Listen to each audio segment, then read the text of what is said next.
Get ready for the countdown. 10, 9, 8, 7, 6, 5, 4, 3, 2, 1,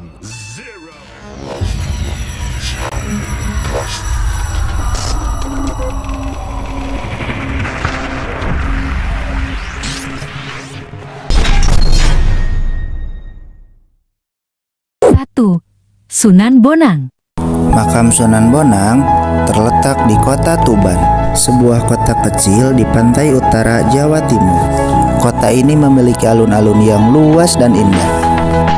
Di sebelah barat alun-alun, kita bisa melihat pintu masuk ke komplek makam yang selalu dipenuhi oleh peziarah dari berbagai daerah. Dari area parkir bis, kita bisa naik beca dengan tarif Rp10.000. Jika ingin berjalan kaki, akan memakan waktu sekitar 30 menit.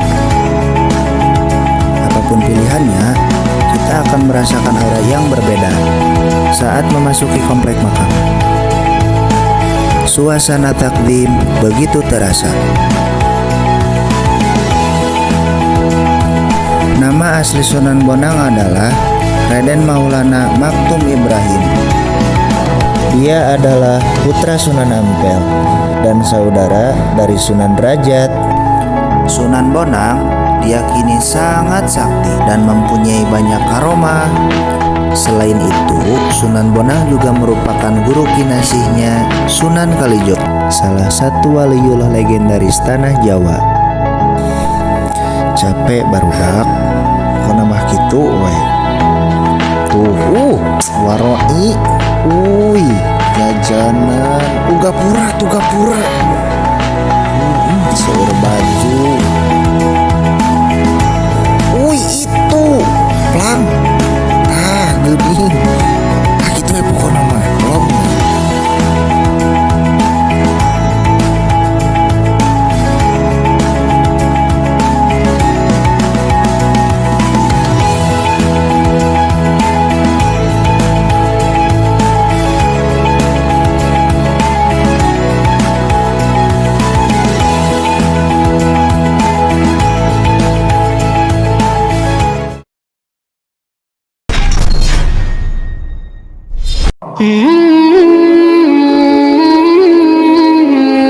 Sunan Asmoro Kondi, salah satu wali Songo, dikenal sebagai sosok yang karismatik dan berpengaruh dalam penyebaran agama Islam di tanah Jawa. Nama asli beliau adalah Raden Umar, putra dari Sunan Giri. Sunan Asmoro Kondi atau Raden Umar dikabarkan memiliki beberapa anak. Salah satu anaknya yang terkenal adalah Raden Masyait, atau yang lebih kita kenal sebagai Sunan Kalijogo. Makam Sunan Asmoro Kondi terletak di daerah yang tenang dan penuh ketenangan, menjadi salah satu situs ziarah penting bagi umat Islam, khususnya di Jawa. Kita kali ini akan menelusuri ngomong naon atunya, pokoknya mah kitu we, tah ieu gapurana.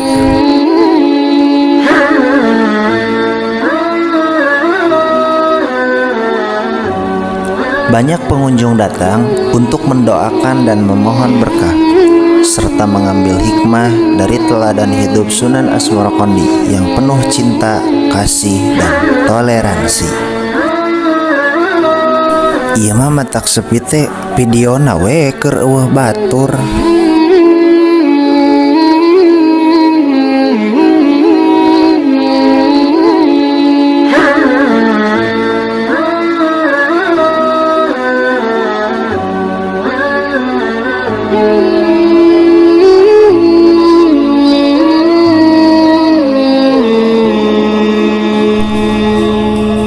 Makam Sunan Asmoro Kondi dengan semua keindahan dan kedamaian yang ditawarkannya menjadi tempat yang sangat berarti bagi banyak orang, mengingatkan kita akan warisan spiritual yang terus hidup hingga kini.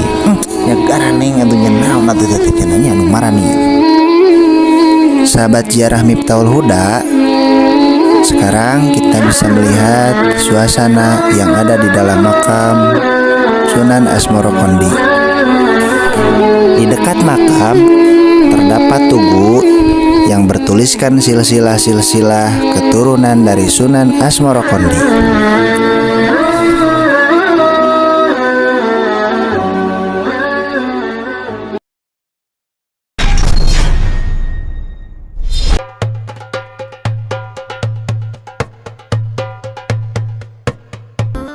Raden Kosim atau Sunan Derajat adalah salah satu anggota Wali Songo yang mengajarkan agama Islam di Nusantara, khususnya Pulau Jawa. Sunan Derajat lahir pada tahun 1470 Masehi di Ampel Denta, Surabaya. Dengan nama kecilnya yaitu Raden Kosim, beliau adalah putra termuda Sunan Ampel dengan Nyi Ageng Manila. Sunan Derajat merupakan adik dari Raden Maulana Mahdum Ibrahim atau Sunan Bonang Tuban.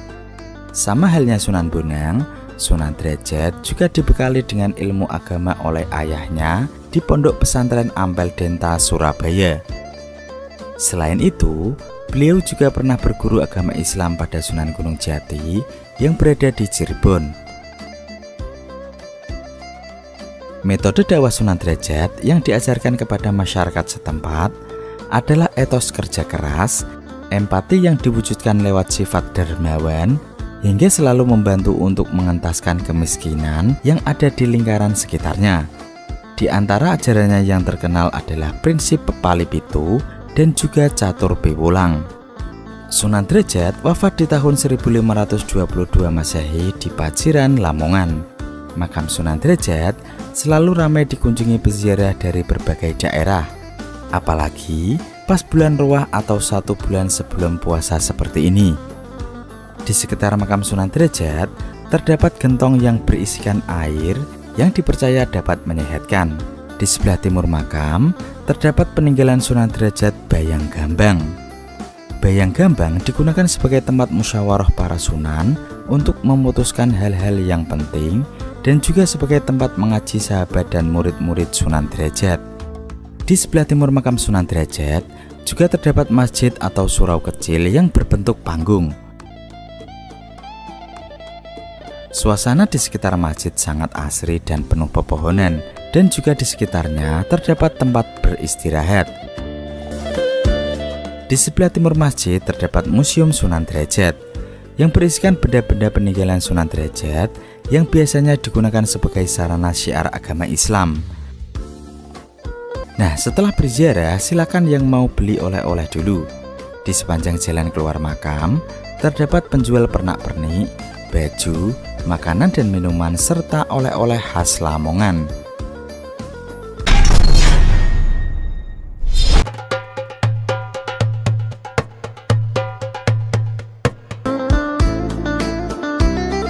Raden Ainul Yakin atau Sunan Giri adalah salah satu anggota Wali Songo yang menyebarkan agama Islam di Nusantara, khususnya Pulau Jawa. Sunan Giri lahir pada tahun 1442 Masehi di Blambangan. Beliau adalah putra dari Syekh Maulana Ishak dan Dewi Sekardadu. Sunan Giri mempunyai nama kecil Raden Paku dan Joko Samudro. Setelah remaja, Raden Paku belajar kepada Sunan Ampel bersama putra Sunan Ampel, yaitu Maulana Mahdum Ibrahim atau Sunan Bonang. Sunan Giri menikah dengan putri Sunan Ampel bernama Dewi Murtasiah dan bermukim di Giri. Di Giri, beliau mendirikan pondok pesantren sebagai pusat pendidikan agama Islam dan juga merupakan pusat pemerintahan. Sunan Giri mendirikan kedaton di atas sebuah bukit yang kemudian dikenal dengan Giri Kedaton. Pesantren Giri kemudian menjadi terkenal sebagai salah satu pusat penyebaran agama Islam di Jawa. Bahkan pengaruhnya sampai ke Madura, Lombok, Kalimantan, Sulawesi, dan juga Maluku. Metode dakwah yang digunakan Sunan Giri adalah dengan pendekatan kultural, seperti menciptakan beberapa tembang dan permainan untuk anak-anak. Salah satu yang cukup dikenal adalah Coblek-Coblek Suwung. Permainan itu pun diyakini memiliki makna dan pesan filosofi yang cukup mendalam, yaitu mengajarkan agar manusia tidak menuruti hawa nafsu dan keserakahan dalam mencari harta atau kebahagiaan. Namun, gunakan hati nurani dan tetap rendah hati agar harta atau kebahagiaan yang diperolehnya mengandung berkah untuk diri sendiri dan orang lain. Sunan Giri wafat pada tahun 1506 Masehi.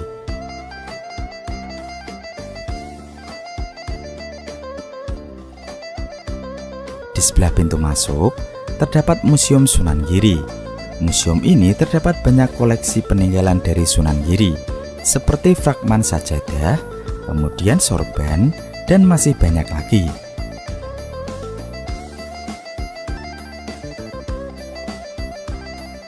Nah, setelah selesai berziarah, silakan yang mau berbelanja oleh-oleh dulu. Di sepanjang jalan keluar makam Sunan Giri, terdapat toko-toko yang menjual pernak-pernik, baju, makanan dan minuman khas Gresik. Pokoknya komplit nih gini.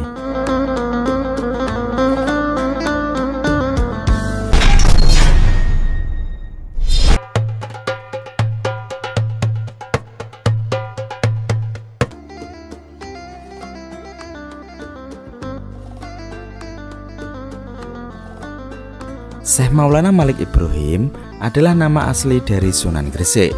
Beliau merupakan salah satu wali songo pertama yang menyebarkan ajaran agama Islam di tanah Jawa. Bisa dikatakan Sunan Gresik ini adalah senior dari wali songo. Selain itu, beliau juga seorang habib, silsilah ke-22 dari keturunan Nabi Muhammad SAW. Sunan Gresik atau nama lainnya Syekh Maulana Maghribi adalah bapak dari Sunan Ampel dan merupakan kakek dari Sunan Bonang dan Sunan Derajat. Metode dakwah Sunan Gresik yang digunakan untuk menyebarkan agama Islam di Jawa adalah dengan melebur ke masyarakat melalui jalur dagang, pertanian, dan pengobatan yang disesuaikan dengan budaya masyarakat saat itu. Selama berdakwah, Sunan Gresik selalu berusaha menghilangkan sistem kasta yang menjadi sumber perpecahan dalam masyarakat. Sunan Gresik wafat pada tahun 1941 dan kemudian dimakamkan di Desa Gapurawetan, Gresik. Peninggalan sejarah dari Sunan Gresik berupa Masjid Maulana Malik Ibrahim di daerah Leran, Gresik.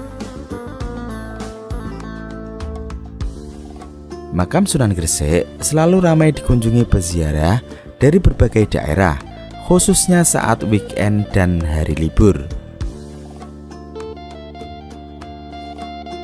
Di dalam bangunan utama berisikan makam Sunan Gresik. Selain itu, juga terdapat makam Sayyidah Siti Fatimah dan Syekh Maulana Maghfur yang merupakan istri dan anak laki-laki Syekh Maulana Malik Ibrahim. Di sebelah barat makam terdapat sumur tua yang merupakan salah satu peninggalan Sunan Gresik yang masih tetap terjaga hingga saat ini. Sementara di sebelah selatan makam terdapat gedung bertingkat yang digunakan sebagai aula untuk pertemuan, kantor pengurus, serta tempat sholat yang berada di aula lantai dasar.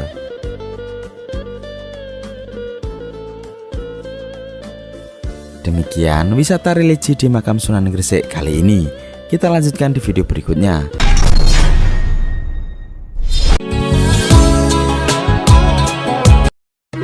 Makam Muhammad Kholil terletak di Desa Martajasa, Kabupaten Bangkalan.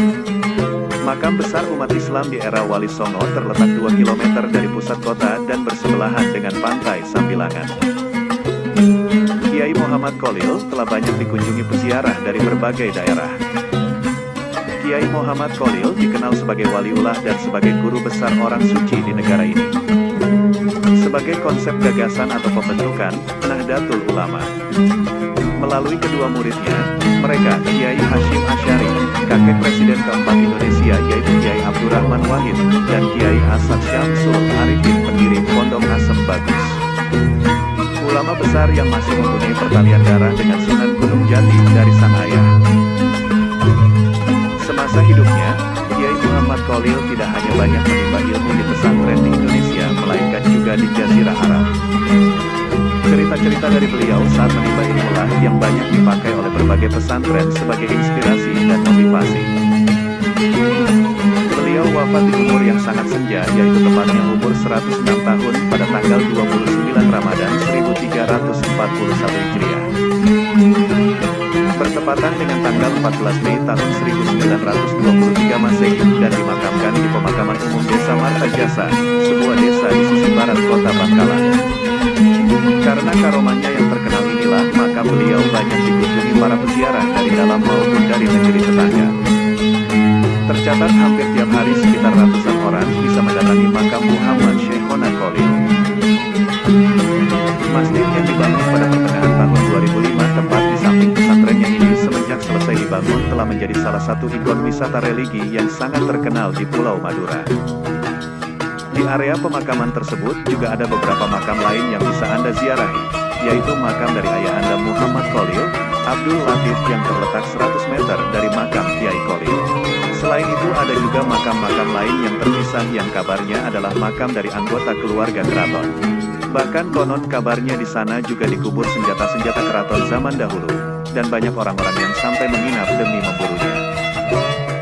Beranjak ke arah barat daya sekitar 500 meteran, ada makam lain yaitu makam Waliullah yang di sampingnya terdapat sumur tua.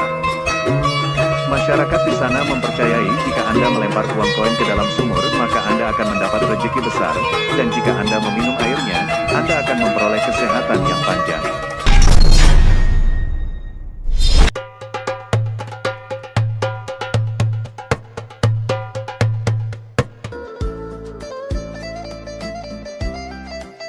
Sunan Ampel atau nama aslinya Raden Rahmat merupakan salah satu dari Wali Songo yang mengajarkan agama Islam di tanah Jawa.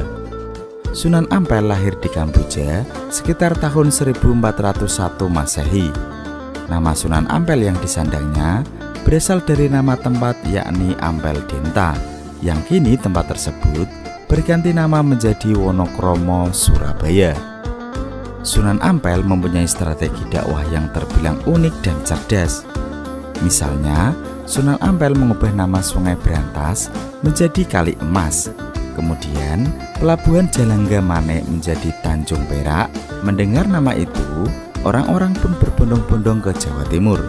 Sunan Ampel memanfaatkannya untuk berdakwah dan mengajarkan agama Islam. Cara lain Sunan Ampel dalam menyebarkan agama Islam di Pulau Jawa ini adalah mendekatkan istilah Islam dengan bahasa masyarakat Jawa. Contohnya sholat menjadi sembahyang dan musola menjadi langgar. Dengan pendekatan seperti ini, Sunan Ampel sukses mengajarkan masyarakat Jawa untuk memeluk agama Islam. Salah satu peninggalan dari Sunan Ampel adalah Masjid Agung Demak yang berada di Kampung Kauman, Kelurahan Bintoro, Kecamatan Demak, Kabupaten Demak, Jawa Tengah. Makam Sunan Ampel selalu ramai peziarah yang datang dari berbagai daerah, apalagi pas menjelang bulan puasa seperti ini.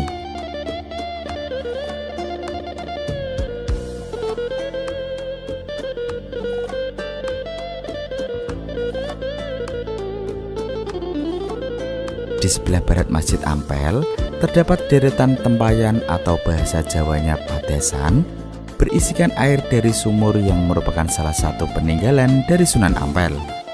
Air ini bisa langsung diminum dan dipercaya bisa menyehatkan.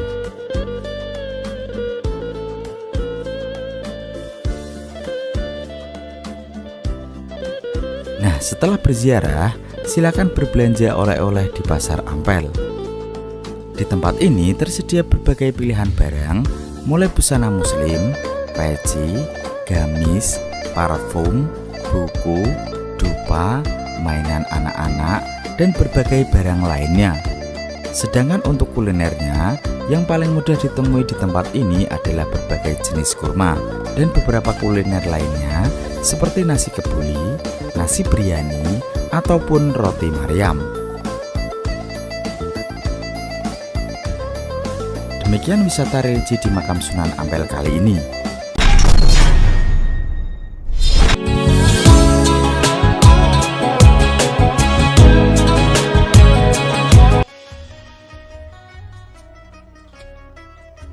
Berada di ketinggian 44 meter mdpl dan terletak di 79 km barat daya kota Surabaya, kota ini terkenal dengan julukan Kota Santri, Jombang. Ya, kota tempat di mana Bapak Kiai Haji Abdurrahman Wahid atau lebih kita kenal dengan sebutan Gus Dur dilahirkan dan juga dimakamkan.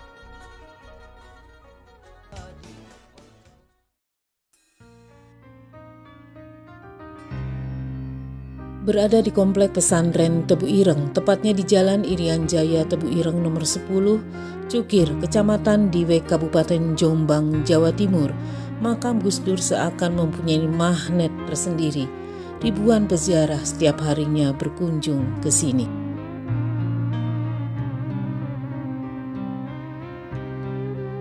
Memasuki kawasan wisata religi Gus Dur ini, di depan tadi kita sudah difasilitasi dengan area parkir yang sangat luas. Bisa menampung puluhan bis pariwisata, karena ternyata makam Gus Dur tidak hanya didatangi oleh peziarah dari Jawa Timur saja, tetapi juga dari berbagai daerah. Fasilitas lain seperti musola, toilet, warung-warung makan dengan harga yang sangat-sangat terjangkau sudah tersedia dengan sangat baik di sini. Memasuki area makam, kita akan jumpai toko-toko yang menjual berbagai macam cindramata atau oleh-oleh seperti kaligrafi, kaos, sarung, mukena, juga pernak-pernik seperti gantungan kunci dan lainnya. Untuk ketertiban dan juga kenyamanan pengunjung bagi para peziarah yang datang ataupun pulang, sudah ada jalurnya sendiri-sendiri, jadi sudah ada pembatasnya. Kiai Haji Abdurrahman Wahid atau lebih akrab kita kenal dengan sebutan Gus Dur, lahir di Jombang pada tanggal 7 September 1940 dan wafat di usia 69 tahun pada tanggal 30 Desember 2009. Beliau menjabat sebagai Presiden keempat Republik Indonesia di masa jabatan 20 Oktober 1999 sampai dengan 23 Juli 2001. Di tempat ini juga dimakamkan ayah Gus Dur, yaitu Kiai Haji Wahid Hasyim, dan kakek Gus Dur, Kiai Haji Hasyim Asy'ari, seorang ulama, seorang pahlawan nasional, dan juga merupakan pendiri Nahdlatul Ulama di Indonesia.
Padeku istilah badai angin topan jiprakan bikin sagoya. Semangat 45 demi kumpul rupiah, sewa tenda nikah dan buat pesta. Terik matahari akan kelading senyuman, cangkul pun rasa ringan bila sambil menghayal bayangan. Panas rasa teduh, kerja terasa jenuh demi kau karena kau satrakan mengeluh. Kerja keras pagi sampai malam, dan matahari timbul sampai di tenggelam. Tak peduli kulit makin hitam, asal dompet penuh beli kopi jajan. Sayang kau urus di rumah, untuk mama dan papa make up habis ya kau bilang, biasa ke rumah antar uang.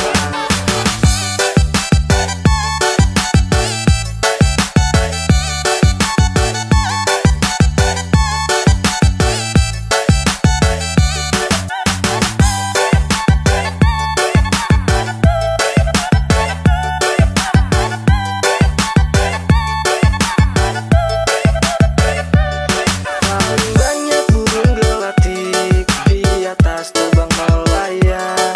Memang banyak wanita cantik, cuma engkau yang aku sayang.